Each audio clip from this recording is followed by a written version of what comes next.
Hello बच्चों, अभी कक्षा 9 के बच्चों के लिए ये सामाजिक विज्ञान के बारे में हमें बताना है। हम सामाजिक विज्ञान के बारे में आपको आज बताएंगे कि इस विषय के अंतर्गत आपको किन किन विषयों का अध्ययन करना है। तो सामाजिक विज्ञान के अंतर्गत हम 4 विषयों का अध्ययन करेंगे, जैसे इतिहास, भूगोल, नागरिक शास्त्र, अर्थशास्त्र। ये 4 विषय हो गए और चारों विषयों को संक्षिप्त रूप में इस विषय में सम्मिलित किया गया है। तो हम पहले इतिहास को इसमें पढ़ेंगे। इतिहास के भूगोल, नागरिक ऐसे आपको पढ़ाना है। तो हम आते हैं, पहले इतिहास के बारे में चर्चा करते हैं कि इतिहास क्या है, परिभाषा क्या है, या थोड़ा बहुत इसके बारे में आपको बताने के बाद हम आपको चैप्टर को ले चलेंगे। तो यहाँ पर इतिहास के बारे में जानकारी, परिभाषा, ये सब हम आपको आज बताएंगे। तो इतिहास होता क्या है? तो अतीत के कृत्यों का क्रमबद्ध विवेचन ही इतिहास कहलाता है।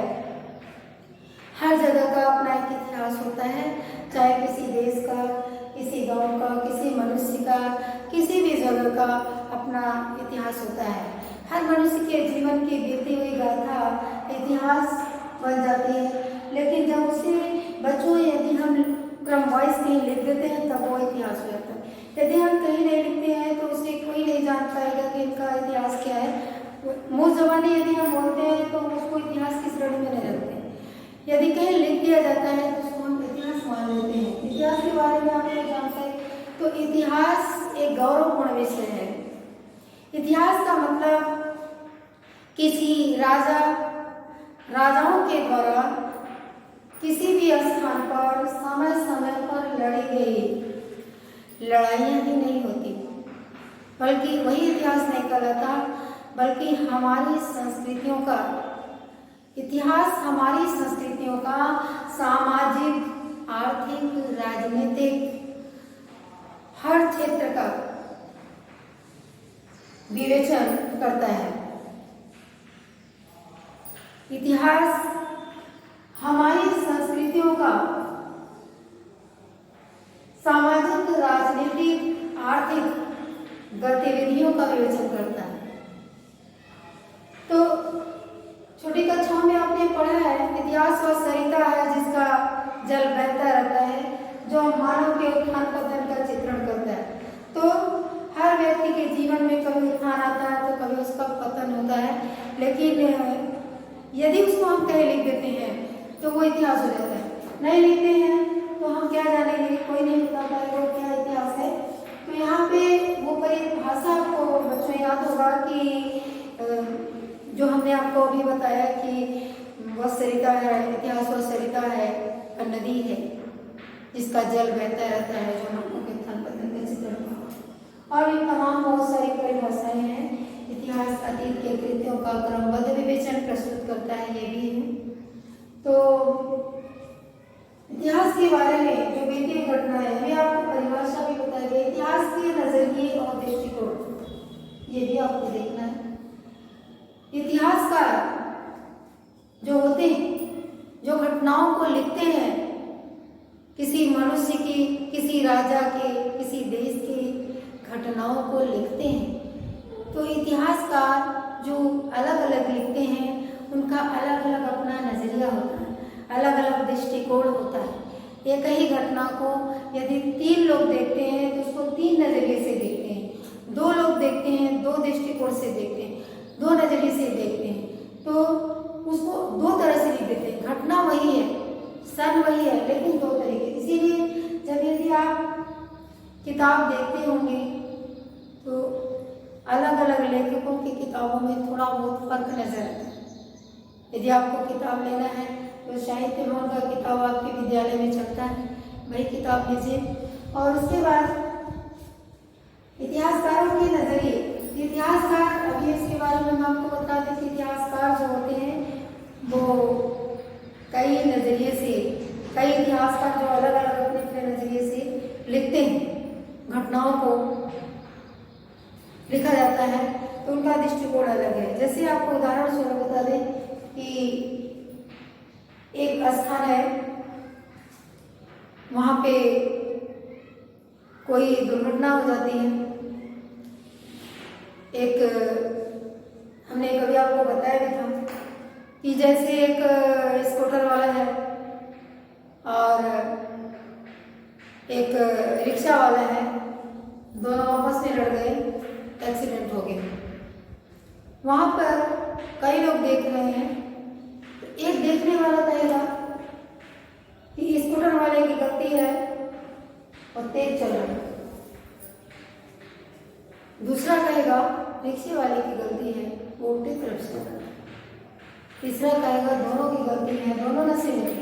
तो इस प्रकार एक्सीडेंट हुआ, समय एक है, घटना एक ही है, लेकिन देखने वाले उसको तीन तरीके से देखते हैं और तीन तरीके से उसको लिख देते हैं। आपको उनके दृष्टिकोण के बारे में, इसीलिए आप ये मत समझिए कि हम अन्य लेखकों की किताब, किसी भी लेखक का किताब यदि उपलब्ध हो जाता है तो आप उसको पढ़ सकते हैं, लेकिन आपके विद्यालय में जो चलने वाली किताब है वो साहित्य भवन की किताब है। लेकिन इसके बावजूद भी यदि कोई किताब आपको उपलब्ध हो जाती है तो बच्चे उसको पढ़ सकते हैं, क्योंकि घटनाएं वही हैं, चीज़ें वही हैं, केवल थोड़ी सी लिखने के तरीकों में फर्क दिखेगा। तो इतिहासकारों के नजरिए और दृष्टिकोण आपने देखा। आप कक्षा 9 में किनका इतिहास और कहाँ का इतिहास आपको पढ़ना है। आपने देखा, आप देखते हैं कि जैसे आपका कहीं रोड है, कोई रोड है जो आज के युग में देख रहे हैं कि बहुत पक्का रोड है, बहुत बढ़िया रोड है, तो कभी आपने विचार किया है कि इसका इतिहास क्या है? किसी ने नहीं सोचा, न तो कहीं लिखा नहीं। कभी वो कच्चा रहा होगा, कभी उसकी दशा अच्छी नहीं रही होगी, लेकिन आज वो अच्छा है। तो इसी तरह हर लोगों के जीवन की जो घटनाएं बीती रहती हैं वही इतिहास की श्रेणी में आ जाता है। अखबारों में तमाम खबरों को आप पढ़ते होंगे कि यहाँ पर ऐसे हो गया, ये हो गया, वो हो गया, तमाम घटनाएं हैं, लेकिन आप कभी उस पर जिक्र नहीं करते कि यहाँ पर इस घर में किसी ने घुस करके 5 लोगों की हत्या कर दी, 4 लोगों को कर दी, क्योंकि कैसे मरा कोई विचार नहीं, अरे पढ़ा खत्म हो गया। तो यहाँ पे कक्षा 9 के बारे में आते हैं कि कक्षा 9 में किनका इतिहास, कहाँ का इतिहास है। तो पूरे विश्व में, आपको केवल भारत का नहीं, पूरे विश्व के इतिहास है यहाँ पे, तो पूरे विश्व का इतिहास आपको पढ़ना है, जिसमें फ्रांस का इतिहास है, रूस का इतिहास भी आपको पढ़ना है। उसके बाद विश्व में ऐसे बहुत सारे लोग हैं, ऐसे बहुत सारी जगह हैं जिनके बारे में इतिहासकारों ने लिखा नहीं कहीं, जैसे चरवाहों का इतिहास, आदिवासियों का इतिहास और जंगली लोग जैसे खानाबदोशों का इतिहास। तो ये लोग जो है, इन लोगों के बारे में इतिहासकारों ने नहीं लिखा। आज तक इतिहासकारों ने जो लिखा वो मध्यकाल और प्राचीन भारत का इतिहास, ये सब लिखा, राजाओं के बारे में लिखा, युद्धों के बारे में लिखा, लेकिन आखिरकार ये चरवाहे, ये जंगली लोग, ये गरीब लोग, आदिवासी लोग, ये भी तो हमारे देश के हिस्सा हैं, तो इनका भी तो कुछ अपना इतिहास है, इनका भी जीवन है, इन्होंने भी अपना जीवन जिया। तो कुछ लोगों ने, कुछ इतिहासकारों ने विचार किया, तो इन लोगों को इकट्ठा किया, इन लोगों के बारे में जानकारी इकट्ठा किया, और जानकारी इकट्ठा करने के बाद उस पर अपनी लेखनी घुमाई और उसको लिखा, और आप कक्षा 9 के विद्यार्थियों को पढ़ने के लिए दे दिया। तो आपको कक्षा 9 में इन चरवाहों के का इतिहास, खानाबदोशियों, जंगल बच्चियों, वनों के बारे में भी आपको इसे पढ़ना है, और फ्रांस का इतिहास, ये रूस का इतिहास भी आपको पढ़ना है, जिनमें फ्रांस का इतिहास आपका पहला चैप्टर है। तो हम आपको फ्रांस के इतिहास के बारे में भी हमको पढ़ाना है। तो आप इस विषय को बहुत से कठिनाई से न समझें, बल्कि इतिहास विषय आपका बहुत ही सरल है, आपको समझने की ज़रूरत है, रटने की नहीं। यदि आप समझ जाते हैं तो रटने की ज़रूरत ही नहीं महसूस होगी आपको। आप आसानी से उसको लिख सकते हैं, समझ सकते हैं। फ्रांस के इतिहास भी कहानी की तरह है, आपको इसको समझना है सिर्फ। तो यहाँ पे ये इतिहास में पहले चैप्टर पर हमको आपको ले चलना है। यहाँ पे आप इतिहास, भूगोल, अर्थशास्त्र आप देख रहे हैं, चारों विषय में इकट्ठा आपको नहीं बल्कि इतिहास के बारे में आपको बताया जा रहा है। तो इतिहास के बारे में आपने सुना, इतिहास की जानकारी, इतिहास को अंग्रेजी में हिस्ट्री कहते हैं, जिसमें आपने देखा उसमें स्टोरी जुड़ा हुआ है। तो बच्चों इस स्टोरी में इस कहानी उसमें यह चाहिए जोड़ देने से स्टोरी हो गया, यानी उस स्टोरी को हम शॉर्टकट हिस्ट्री कहते हैं। बहुत सारे ऐसे शब्द हैं जो लिखते कुछ हैं लेकिन बोलते कुछ हैं। तो इस तरह मानिए तो वो ये स्टोरी है लेकिन हम उसको हिस्ट्री बोलते हैं। तो यहाँ पे बोलते समय वो का लोग कर देते हैं। तो यहाँ पे हिस्ट्री के बारे में हम आपको समझाते हैं, इस इतिहास के बारे में। इतिहासकारों के नजरिए आपको समझ में आ गया। कहने का मतलब इतिहासकार अपने अपने नजरिए से इतिहास को लिखते हैं, जैसा कि आप अनेक अनेक पुस्तकों में पढ़ेंगे। उसके बाद कक्षा 9 में आपको किनका इतिहास, कहाँ का इतिहास पढ़ना है, ये हमने बताया। कहाँ का है, रूस का, फ्रांस का इतिहास आपको पढ़ाया जाएगा।